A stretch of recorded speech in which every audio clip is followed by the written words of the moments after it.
Welcome to the Designing Hollywood podcast, and I'm your host, Robert Meyer Burnett. The Designing Hollywood podcast is dedicated to all things movies, the movie industry, and its talented professionals. Our guest today is American costume designer for film and television, Daniel Orlandi, who regularly collaborated with directors James Mangold, Joel Schumacher, Ron Howard, and John Lee Hancock. Born in New Jersey, Orlandi graduated from Carnegie Mellon University and began working off-Broadway. He relocated to Los Angeles in 1980. And without further ado, it is my pleasure to introduce the humbly talented Daniel Orlandi to the Designing Hollywood podcast show. Good day, sir. It is great to have you here. Welcome. Oh, thanks. Thanks for having me. Well, listen, let me ask you. You came out of Carnegie Mellon University. Yes. How do you go from university to becoming a Hollywood costume designer, working with some of the greatest actors and directors in the business? How does that happen? Well, here's the thing. When I went to college to Carnegie Mellon, I met my best friends and I met my tribe. People that loved the same things I did. Sets, costumes, theater, movies, which I never had before. They're still my best friends. And I worked with two friends from college right after school.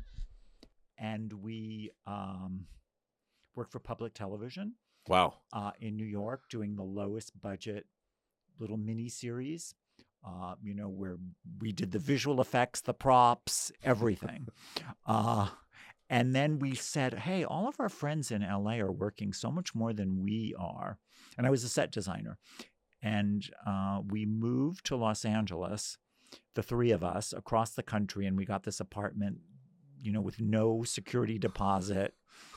Back in the day. And I almost, within a few months, I somehow fell into this job being Bob Mackey's assistant on a film. You're kidding. With no real film experience. Well, I have to ask what the film was. It was Pennies from Heaven. With Bernadette Peters and Steve Martin? 9 months on that film as Bob's assistant. I learned so much so quickly. I mean, the first day of my job, I almost got fired because I made a big mistake. But then I stayed with him for 6 years as his assistant. My God. Okay. And that film had to have been trial by fire because the costumes in that movie were amazing. Amazing. He did such a beautiful job. Yeah, and the production design, it was Ken Adam designed of the James Bond films. Of the James Bond films and Dr. Strangelove for Kubrick. Kubrick. Yeah. So it was magical. So I got to ask you, how did you almost get fired? Well, we're driving my first day, and I didn't even have a car. And I'm driving Bob in his car, and he said, now, when we show the sketches to the director, I'm like, oh, was I supposed to bring the sketches? Oh, God. And the end of the day, we turned around and got the sketches. And, he said, so tell me, why am I not firing you? And did you have an answer? I did. I said, because I'll never, ever do that again.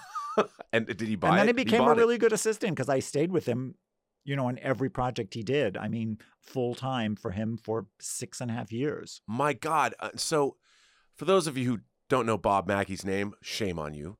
But what was it like, I mean, working with somebody like him, who a legend, obviously, what were some of the lessons that he imparted to you about the craft that you were later able to apply yourself? Oh, about how to make somebody look as good as they possibly could.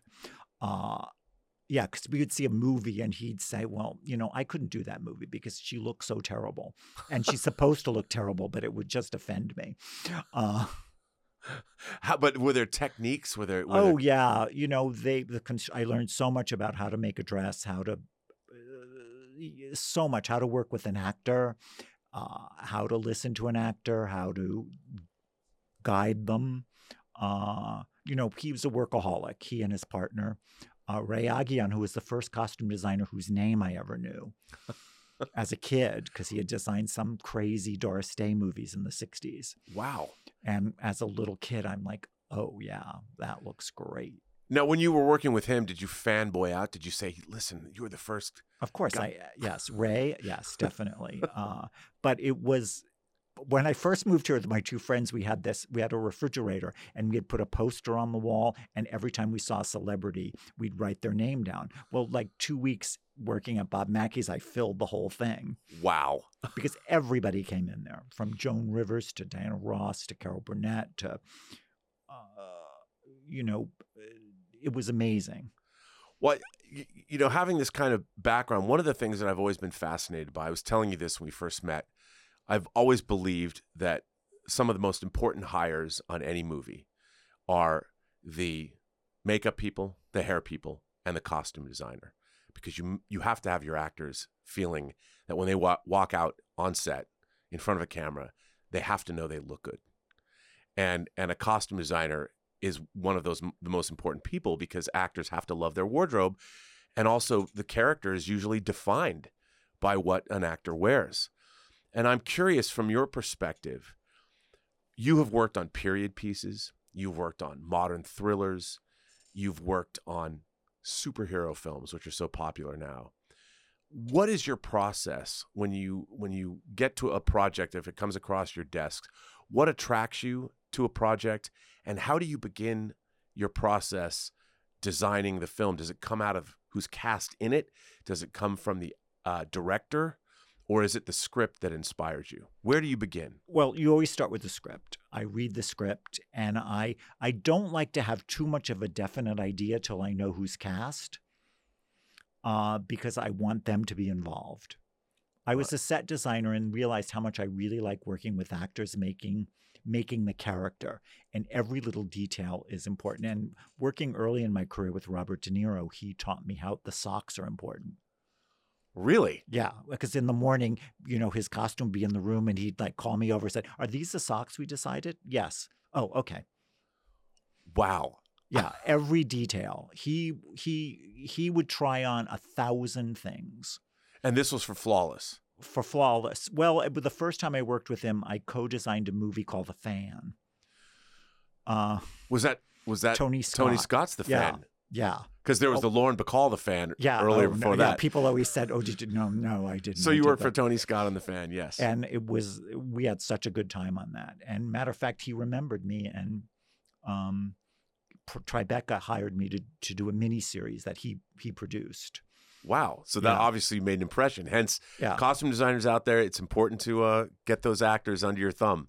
Yeah, no, it's important to make them feel like the character. Yeah. And, when we did Flawless, we did this little thing where all of the costumes were bought within walking distance of where the location where he lived.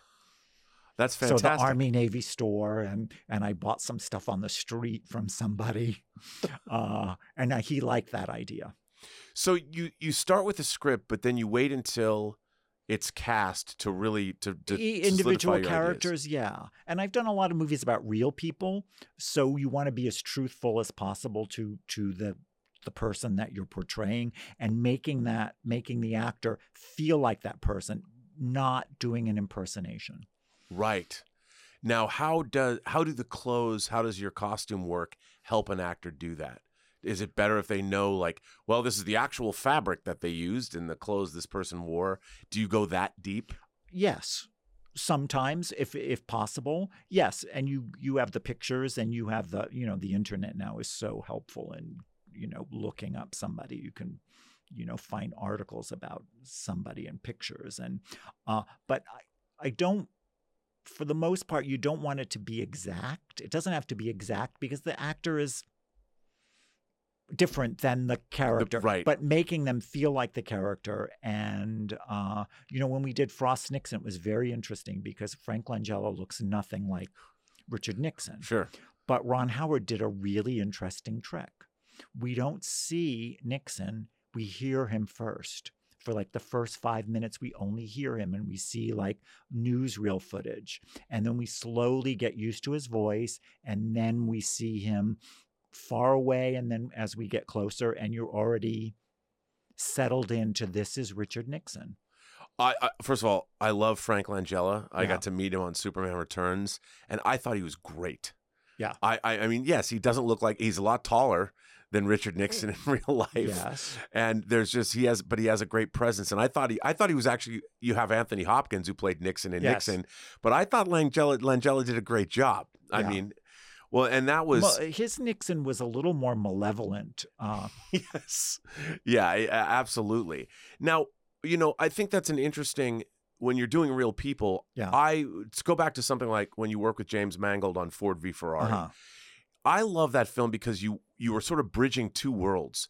You had the race, the racing world, yes, and then you had the executives, yes, the people in their suits, and so you really had a contrast in costuming in that film. And I really loved, I wanted all the wardrobe that a lot of the race, anybody involved in making the cars, I wanted to wear what you. And I just thought the clothes in that movie were great. Great. That contrast. I loved it. So when you're doing something like that, obviously that film, there was a design ethic that, like you said, it doesn't have to be exact, but it almost is like there was a realism there, but it felt a bit heightened.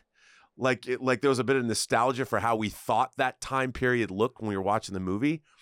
And I thought it worked great. I don't know if that's true. Maybe that was just me. But what's it like when you're working with a movie that has two very different worlds that frequently clash? It was really a fun project because I worked very closely with the production designer, and we gave the Ford executives a look, the Shelby crew a look, and then all three big race scenes all have different looks. We have Willow Springs, which is California, Sunshine Beach, Boise.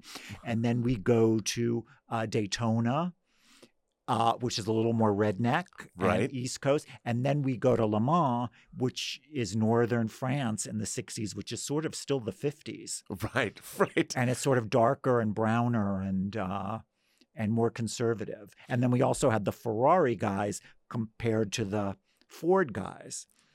And the Ferrari guys were more old world, browns, rich textures, and the Ford guys are all sort of space age, silver, cool. Well, I really thought that really came through in the film. So when you have this, was this something that would you come up with this with the production design and the art department team, and then bring it to the director? Or was this a synergistic thing that the Mangold, you, and the art department all came up with together? All came up together, but I would say the production designer and I did it sort of on the sly a little bit. Really? To make our colors all sort of feel right together. Well, that was one of my big questions to you is how closely do you work with the production designer? Because obviously color and texture is a huge part of how a movie looks.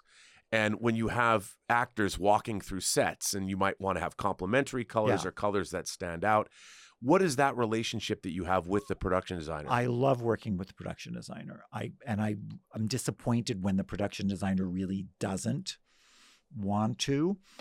So when you work with the production designer, that does it, it's so great. Because I did a 60s Takeoff on a Doris Day movie, and the production designer and I worked so closely, like the color of his vest matches the wall.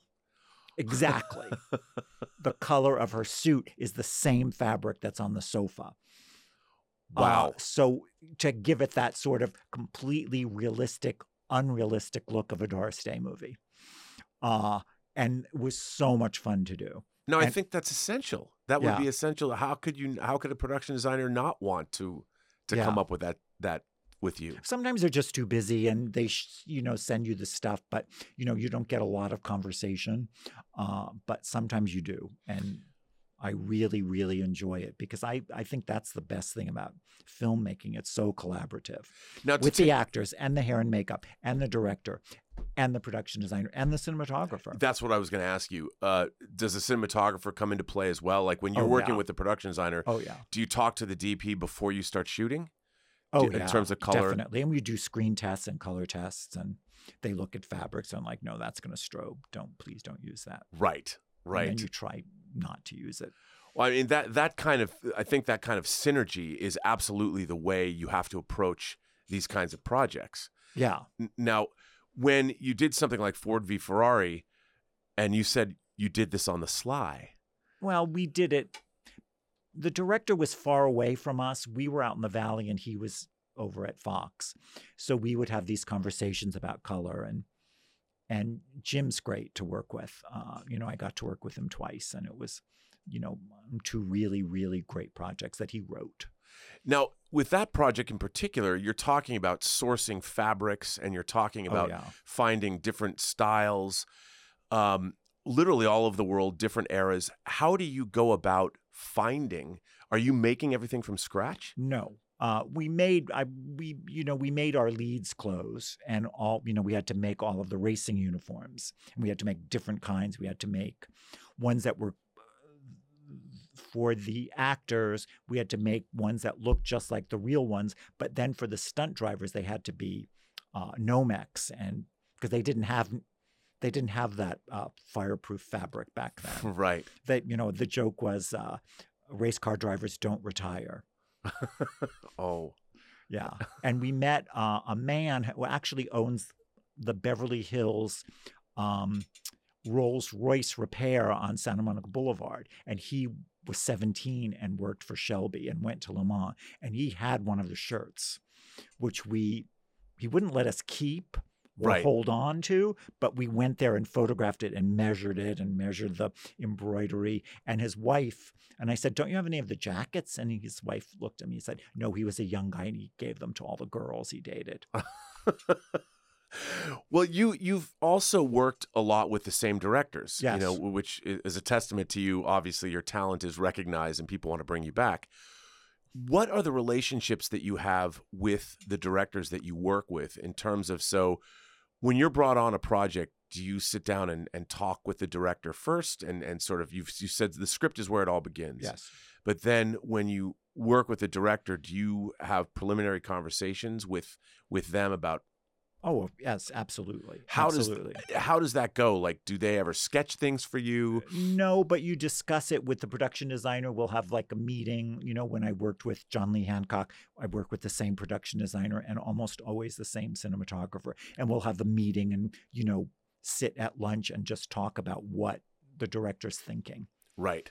And who he's thinking of casting and where they might be shooting. And so you really get a sense of how he's feeling about the project. Now, do directors tend to give you carte blanche? So once you start working, they trust you. They don't micromanage what you're doing. Sometimes they do. Really? Oh yeah. Different directors work a different way, and I work the way the director wants to work. He's in charge. So if he wants to micromanage and look at every little thing, I'm fine with that too. Well, but sometimes they don't. They want you to do I've worked with an actor once and I was like, well, what do you think? And he's like, well, just tell me what I should wear. That's it. Yeah. And when, do you like that? No, I like talking about, sometimes at the last minute, it's like, great. But no, I love actors that it's a give and take. And it's like, oh, but what if I had this? And what if I had that? When you just talk about the character and it's like, oh yeah, he would have beat up shoes. I did a project for Ryan Murphy and a lot of the characters were sort of based on real people. And one of the guys came in to be an actor in the thing. And I said, well, on Christopher Street, there used to be an Army Navy store. And I think that's where your character probably bought his clothes. So it's like an old jeans and you probably had a plaid shirt because it was popular and you got some old vintage tie and everything. And then he went to meet the real guy and he called me and he said, he really did buy his clothes there. And I was like, yes. Well, then in a way, you're kind of even functioning as a writer. Where you're coming up with a backstory of a character or a psychologist, right. Figuring out the character. How dirty are they? Oh, your shirt would be old. I love this idea. Now, when you're designing a film, do you work a lot? Are you making tear sheets from magazines? Are you going and getting pictures off the internet? What is your process in terms of how do you begin? Well, every project is different, If it's a project about real people or a real period, you start doing the research of the period. And the internet has changed our lives. It's so much easier. I used to, sit for hours in the library, going through and bringing it up to the Xerox machine and making copies. And now you can just find it online. But I still find myself going to Western Costume and sitting and looking at Time magazine from 1936, and looking at just pictures of real people and news stories, and then I get lost, read some story that has nothing to do with what my project's about, but it's so interesting. And there's inspiration there too. You never know reading. Oh it. yeah. Well, yeah. Speaking of that, like a film where I thought again the costumes were impeccable, Saving Mr. Banks. Where you're dealing with one of the great entertainment figures of the 20th century, who also is very familiar to people growing up because he hosted how many TV shows? I mean, how many filmmakers later became pop culture figures where they're coming into your house every week on television? And that's what Walt Disney was doing. So, and John Lee Hancock, you're working with a collaborator of yours that you frequently work with. What was it like? And you're dealing with Emma Thompson as well. I mean, so you have these two great actors that are iconic. What was it like working on that particular film, and how did you approach it with John Lee Hancock? Okay. And was it cast beforehand? I think we knew Emma Thompson and Tom Hanks were going to be in it when I started. It was such a gift. It was one of the most fun days I've ever had on a film set was the first day we shot at Disneyland.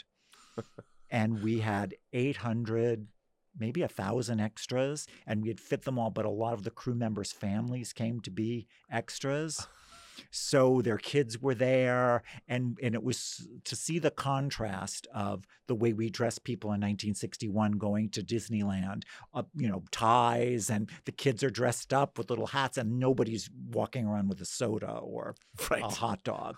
And they're just happy to be there, and there's no souvenirs, running around. And then to see the real people come in when we were shooting, it was like such a contrast. And the crew members that grew up in California was like, oh my God, it's just like the first time I went to Disneyland with my dad.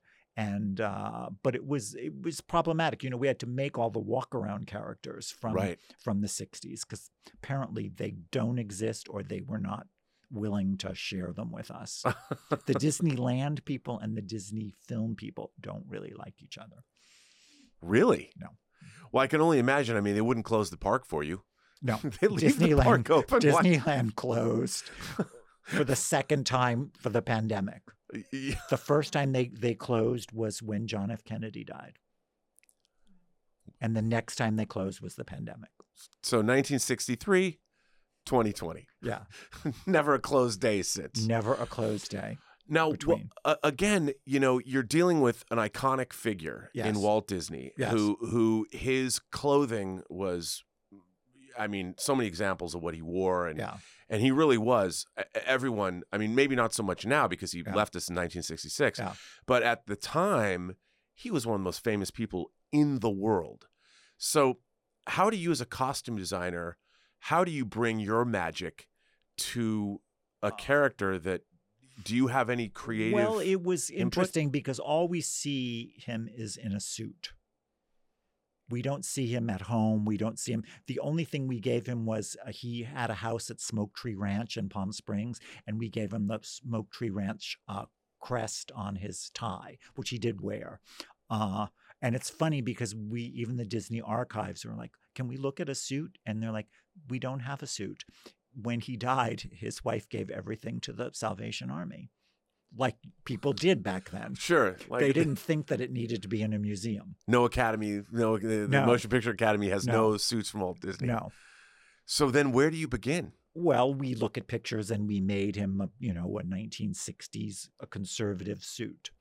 But the Emma Thompson character really had to veer away from the real woman a little because the way it's in the script, she'd not really ever been to America, but she had been to America and she'd been to Santa Fe and had all of these silver bracelets from Santa Fe, but we didn't want to have that. So they lent us from George Jensen this beautiful Art Nouveau big silver bracelets that we used those, and they were European. And it was fun to work with Emma Thompson because she was just the greatest. Well, I can only imagine. She was just the greatest. It was so much fun because at first, on the first fitting, she came in and just had her own hair. And one of the producers was like, she looks too good. And the other producer, the creative producer, said, we'll take care of it. And we got her like a little crazy, ugly wig to put on for the fittings. Wow. And then they liked everything. Now, when you're dealing with, I mean, obviously they're like superstars. Yeah. And Tom Hanks is Yeah. 2 Academy Awards Yes. underneath. When an actor like him, when he comes in, how collaborative is he with you? Well, I've worked with him a few times. Here's the thing. It's an odd thing is that he wears 3 different suits. So it was a suit that fit well and looked like the character. And it was more about the makeup and hair, getting the mustache and, Sure. and all of that right. So the suit fit, and he, was very happy to wear it.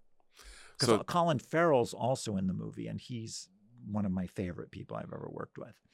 Well, and you work with him on Phone Booth. Phone Booth, yes. And he had to like that suit because he wears it. Well, the funny thing about that thing was Dolce & Gabbana made the suit for us, and we were supposed to have 6 multiples because he gets shot twice. Right. We only had 1 suit for the whole shoot.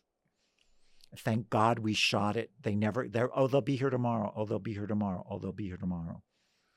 And we sort of quickly made a facsimile just in case if we had to. And it was so lucky because we shot it in order. Okay. Now, I think explain to the viewers or the listeners at home why it is that you can't just have 1 suit for a movie. When someone gets shot, they might want to shoot him a second time. Yeah. So were you in that particular case? I had no night's sleep ever. I mean, that had to have been when you were embarking on that. Yeah, I never told the director. Nobody knew. Oh my God. Nobody knew. And then, of course, you have a pretty good cameo at the end of an actor that, yes, like walks by. We shot that a year later because it was another person doing the voice, and they didn't like the voice. And then because he was an old friend of Joel Schumacher's, who had given him one of his first jobs, he came to do it. Yeah, I mean, they worked together on The Lost Boys. Yeah. You're eating maggots, Michael. Yeah, so it was fun. And we shot that whole movie in 11 days. And with 1 suit the whole time? 1 suit the whole time. Were you washing it at the end of every day? No, because it's a suit. You can't really wash a suit. Yeah, I didn't think You so. just sort of brush it off. Oh, man. It was great. But the fun thing, too, was that all of the extras, we shot one day in New York, walking through Times Square, and then he turns down an alley, and then the rest was shot here, downtown LA to be New York. And all of the extras, we had about 300 extras out on the street in a fancy hotel and all these things that you don't really see. But none of them knew the script. So when the gunfire starts, everybody dropped. And the extras are like, what happens next? I can't wait. So it was really fun. It was and Joel's the greatest cheerleader for people, and he just keeps the set lively and fun. Well, I think that, one of the things that I thought was interesting about your career too, obviously comic book movies since 2008 and the Marvel Cinematic Universe has dominated the world. But people forget that really the modern comic book era really began in 2000 with the X-Men, with Bryan Singer's X-Men that later other directors took over. And then, of course, James Mangold, who you work with on Ford v. Ferrari, he came in and did The Wolverine. And then he did one of the great comic book movies of all time, which I think is Logan. And doing Logan, you had Patrick Stewart coming back playing Professor X. And of course, you had Hugh Jackman playing Logan himself. Yeah. When you got that job, suddenly you're going to be, it was a comic book movie set in the real world, but now you've got a huge legacy of the comic books. Yeah. And what was it like for you jumping into the fictional universe of the X-Men? Did you know anything about the X-Men? No. It's okay. Now asking. I mean, I had seen clip parts of them, and I was honest in my interview, and I said, "Oh yeah, I've seen bits," and Jim was like, "Better," because we don't want it to look anything like those movies. Well, and you had one of my favorite character actors, Richard E. Grant, is in that movie too, and you had assassins and mutant assassins, and then you had, of course, Professor X and Logan, but you didn't get to go full on. That came later when you got to do some full on comic book costumes in X-Men. But even in X-Men, they have one uniform and it's very basic. The director wanted it. But Logan was really fun for me to do because there was some concept art for the villains and I saw them, and I everything I had talked to the director in our first meeting before he hired me was like, "Do you want it to look like this?" And he's like, "No. So our bad guys, the mutants, we did it all from the Army Navy store and just sort of pieced it together on each person as they were cast. Wow. And it was really kind of fun to just cobble it all together. And I'm like, tying stuff together and like, oh, what about we put this thing on? And it was really kind of fun to do. It looked, but we had to ground it real. It all was, very realistic. And Hugh wears a black suit through most of the movie. There was like someone, and then he buys an outfit. They go to like the casino and they buy an outfit. And one of the studio executives wanted it to be a funny outfit. Like, oh, it's a country western store. He should like have a wild shirt. And I'm like, Logan would not buy a wild shirt. No. And he's trying to blend in. And it became this thing. And finally, it was like, should it be this shirt or that shirt or this shirt? And we finally decided we went a little bit halfway and gave him sort of this gray Western shirt instead of a black one. Now, after doing Logan, which also was one of the first comic book movies to receive an Academy Award nomination for screenplay. Yes. You jump in and you do X-Men Dark Phoenix and you go full on X-Men costumes. I mean, that was it back to the comic book. And there was a very specific in the beginning of the movie when they go on that mission and they rescue the space shuttle. Yes. There's a very specific X costume that you went back to. I think it was Grant Morrison and Frank Quietly's run on the comics. Yes. And you were inspired by that. I love what you did. Like, good. I'm a lifelong X-Men comic book fan. And so seeing what you were doing, I'm like, oh my God, what was that like for you having done Logan? Now you're going the other direction where it's not as realistic. It's not this sort of dystopian near future. You're going full on X-Men canonical comic book.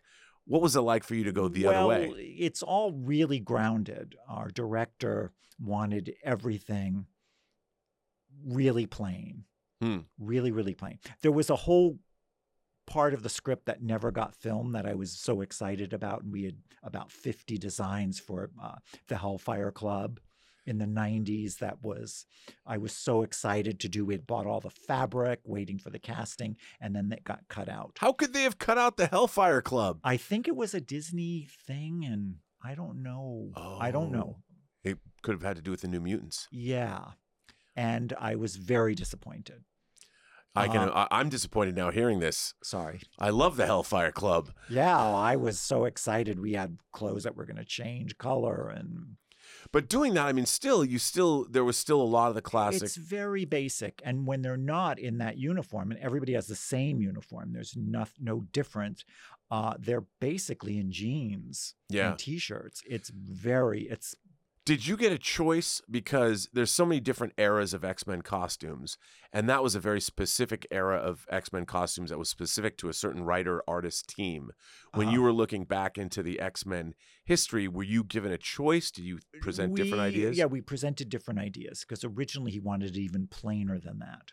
Oh. And I said, well, let's at least put the X on it. And then we weren't going to even have it be the two colors. He wanted it sort of one color.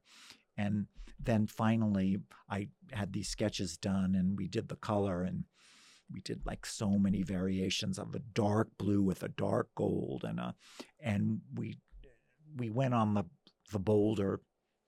Well, kudos to you for doing that, because this X-Men fan got really excited when I got to see those first. Some people thought that costume wasn't fancy enough because the ones right before at the end of the movie, they put on these wild Apocalypse leather. went all the way. They went full on. Yeah. No, but I thought what you did was great because it was exactly from a very specific era of the X-Men. I'm like, I thought it was very cool. Good. And my we made opinion them matters. two-piece, so they were easy to wear. They could go to the bathroom. Sure. Well, I find it interesting that throughout your career, you've jumped between fantasy, history, and even thrillers. Like The Little Things, the latest film you did with John Lee Hancock, which obviously debuted. It was one of the first movies that HBO Max put out day and date in the theater and on HBO Max. You went a little bit. It's really interesting how that script got made. Like we were talking about, it's 30 years old, a 30-year-old script that John Lee Hancock had written back in the day that was going to get made, that ended up not getting made, and then was able to say, hey, Warner executives, there's a script that you own. Let's go make this. And then you suddenly are working with Denzel Washington and Jared Leto, who are going mano-y-mano in this story. Rami Malek. Yeah, and Rami Malek, who's now the villain in No Time to Die. I know. I can't wait. I cannot wait. Yeah, so you've got these Academy Award winners, a triptych of Academy Award winning actors, all together. Yeah. Do you ever get intimidated when someone puts out their Oscar on the ground? Do you think like, my God, I'm now dealing not just with one Oscar winner but three? No, I have to say no. You're always nervous. Are they going to be nice? Are they going to yell at me? But no, you know what? I'm there to service them, to help them be the character. And, I worked with an actor once and they said he was going to be difficult. I said, if he wants to try on a tutu, I'm happy to try it on. I'll try anything just as long as they're open to trying on maybe something that I'm thinking. Wow. So it was no intimidation at all, and you're working with all three of them. No, I was lucky too, because John Lee loves to come to the first fitting. And you've got the director there, like being the cheerleader. Right. And it's great. Now, when you're dealing with actors like that, now obviously we talked earlier about how actors have to be comfortable in their costumes. Do you come with a number of alternatives? Do you give them like... Well, first, if we do sketches, we show them the sketches. I'll send them the sketches. I used to, before the internet, I would make a book of research for the actors. Wow, okay. Of pictures, like if they're playing a real person, and all pictures of the person throughout. And if not, I'll send them. I like to give them before I meet them, and I like to have a conversation to know what they're thinking. So you really get in their heads and get on the same page before. Oh, yeah. I want them to feel comfortable. I want them to feel protected. I think, people like you meet like people like, oh, I could be an actor. It's like, no, you couldn't. Acting is hard. I mean, I couldn't be an actor. I could never be an actor. I can't even be an extra. Now, when you're dealing with that, is there a back and forth between you and the actor? Oh, absolutely. So that you don't have a problem when they're giving, they might have a certain very strong point of view. Have you ever found yourself in conflict with an actor where you think that what they want is contrary to the film? Of course. And it's usually an actor that has 2 lines in the movie. Of course it is. Because they say, who is the most difficult? I'm like, I could give you 20 names and you wouldn't know who any of them were because they had 2 lines in a movie. And they had nothing to think about except that to torture me. And those 2 lines might be the only 2 lines they ever say. Yeah. Well, like dealing with celebrities like the Robert De Niro and the socks thing, is there other examples of that where, like a watch, for instance, or a ring? It's like the one thing sometimes that makes them feel like, oh my God, I'm the character now. And it's an aha moment in a fitting. I'll tell you an example. We did The Blind Side with John Lee Hancock, and Sandra Bullock is playing Leanne Toohey, the real woman. And I had a conversation with her, and she said, I want to look exactly like her. And we photographed Leanne Toohey's closet, and we got the nightgowns that she wore and all of these sort of bright colors and patterns that she likes and everything. And in our first fitting, we had all of these clothes, and it just made her look so vulgar and wrong. And what we tried on something that was cream colored, and it's like, oh, we took out all the color and pattern out of her costumes, and it was sort of cream and beige and sort of navy blue.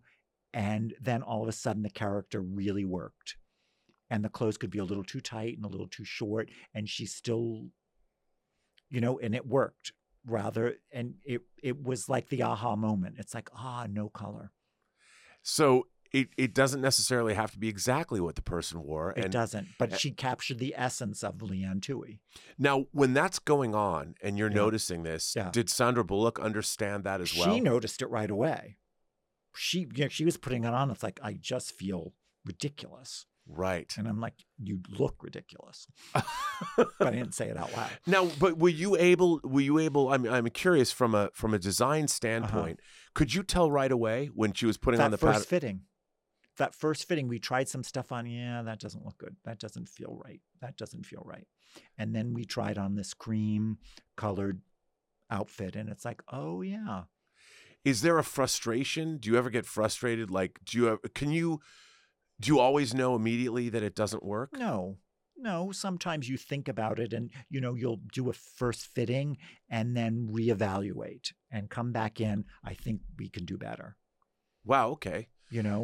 Even when I do like historical things and you're designing, I don't like to present an actor the sketch. This is your costume. Except like X-Men where you're designing a uniform and, that's the uniform. It's like I want them to feel part of it, and then we'll do the sketch after the first meeting, and then we'll do the sketch and make the clothes.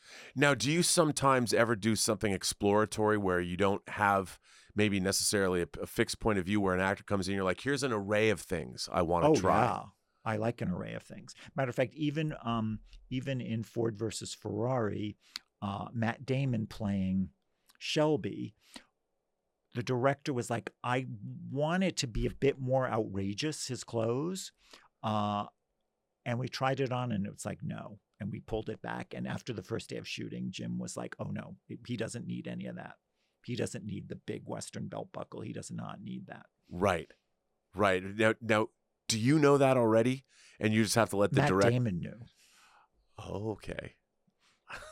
So, and it just, people have to come to the realization on their own. Yeah. No, it was great because you want the character really to work.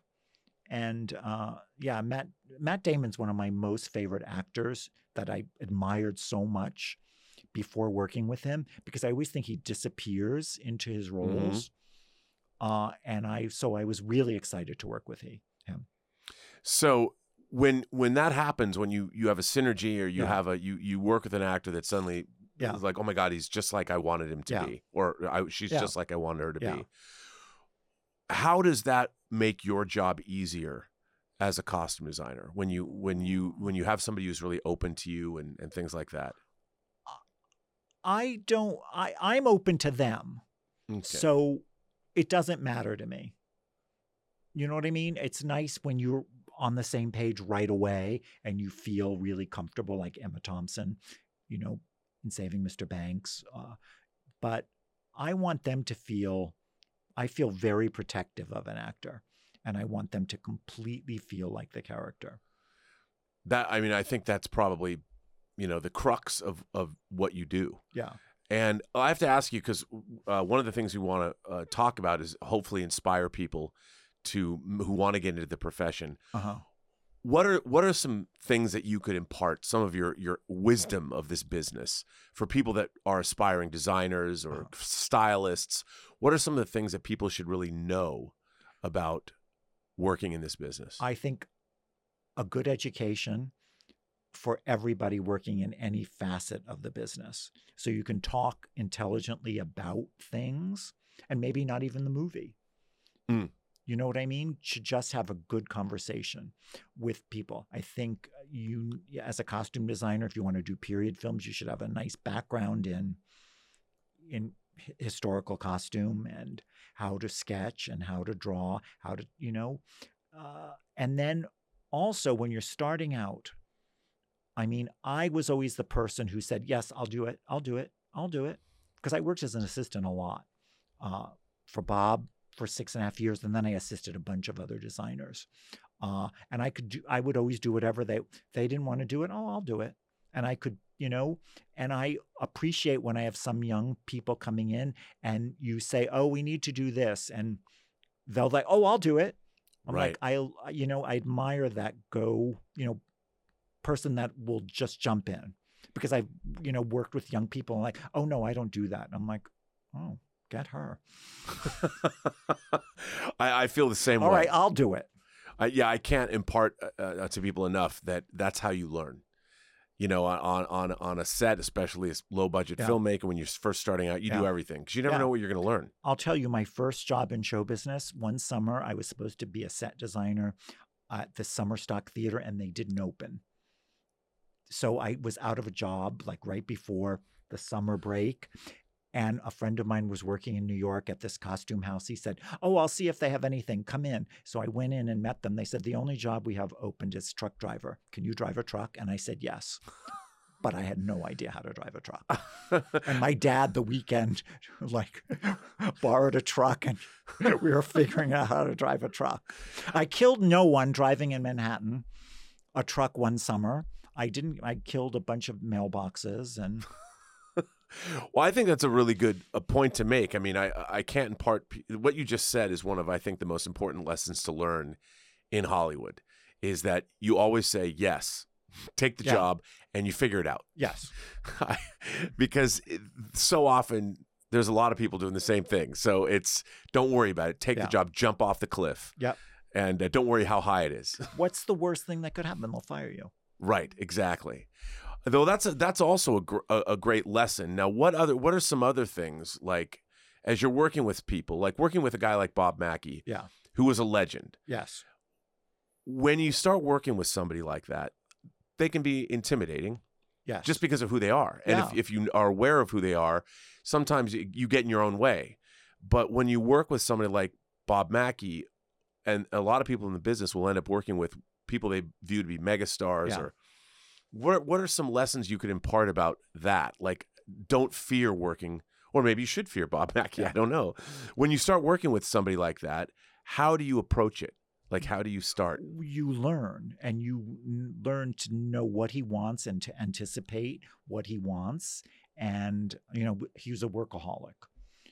We work 6 days a week, many times 7. I would leave at 7:30 at night sometimes, and they go, oh, half day?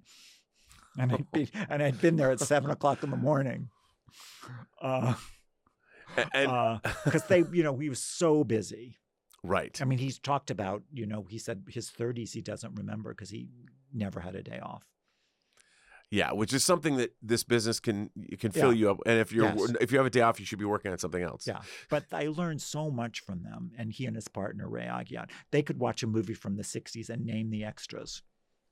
Oh my God. They're like, oh, we loved her. She had evening gowns and furs, and her husband had tails. When they had dress extras, and they came with their own clothes to be in a contemporary movie. Wow. To be fancy people. I mean, it's amazing.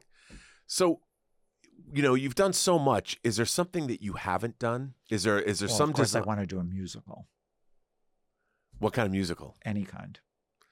They might be coming back. I know. I'm hoping some director I know. I was like, John Lee Hancock, Jay Roach, do a musical. I could see John Lee Hancock doing a musical. So could I. As a matter of fact, turned down a couple, and I'm, still annoyed with him. Come on, you got to be his cheerleader. Come on, John. If you're listening to this podcast, you can do it. He needs you to do that musical. Come on. Come on. Now, okay, let me ask you this. Would you rather do something like Camelot, do a period musical, or go contemporary like? I have no I'd like to do any of them. Like Baz Luhrmann do a Moulin Rouge? Yeah. I do that. I do Camelot. I do, a one character musical. Well, that would be interesting. Yeah. Like a Hedwig. Yeah. Do a Hedwig and the Angry Inch, you know? So I'm hoping. But I've been very lucky in that I've not just done one kind of thing. Right. And I've gotten to do lots of different kinds of movies. Is there a subject matter that you haven't tackled that you want to just because the kind of clothes, besides a musical, but like... Well, one of the greatest experiences of my life was doing the HBO version of The Normal Heart, Right, okay. which I had seen the play in the 80s, and it so affected me. I went back the next night and saw it again. Wow. And so to get that job was such a gift. And to work with these actors, straight actors and gay actors, all, wanting to do the best job possible. Was that a job that you went after? Have you ever gone after a job? I have, but I usually don't get those. No, this job fell in my lap. I know Ryan Murphy's costume designer, and we're friends. And she called me and said, I just can't do it. And I really think that you'd be better at doing it anyway. And Wow. the next day I had the job. What was that day for you like? I was so excited to work on that film with Mark Ruffalo and Yeah. Matt Bomer, and A great cast. it was a great cast. Matter of fact, Matt Bomer and Mark are wearing my jeans from the 80s that were in the garage. Yeah, Matt Bomer wears these old beat up jeans of mine to go out on a date, and I'm like, Matt, you look better in those jeans than I ever did. Well, he's a very beautiful man. Hey, Yeah. It's hard to make him not look good. Yeah. So when you do something like that, when you Yeah. get a job, do you ever feel intimidated? I was intimidated by that because I didn't want to screw it up, and I didn't want the clothes to get in the way of the story. And we had it was great working with Ryan and the actors, and we started, it's all sort of Fire Island and colorful, Right. and we made it darker and darker and darker, and they all became warriors, all our characters, and all their clothes got darker and stronger, Wow. and so there was a really wonderful progression with the production designer too. I really enjoyed working with him. That's a really interesting way to go with that. Yeah. And that covers how many years? Is that? Only about 6 years. Yeah. Only about 6 years. And and these are other things. I love to give actors little things that you might not notice. Mm. Like in Saving Mr. Banks, Emma's character wears her father's ring that he wears in the flashbacks, and she's got it on. Oh. And it's just like a little thing that made her, like connect the two stories. Right. And then the same thing with The Normal Heart. Mark's lover has died, and they were supposed to go to Yale together to the gay day at Yale. And I said to Mark, oh, you should have this coat on. And he said, really? Why? I said, because it's his coat. And he just started to cry. Wow. And when you do something like that, And nobody noticed it in the movie. Nobody mentioned it, that he's got his coat on walking to Yale, and then has it over his lap when he's inside. but I think that's why a costume designer is so important, because you're bringing, people might not even know the kind of Yeah. emotional truth that an Yeah. actor is able to muster in his Yeah. performance or her performance Yeah. because of what you've done for them. Yeah, and I love to do those kind of things. And I think that can't be undersold.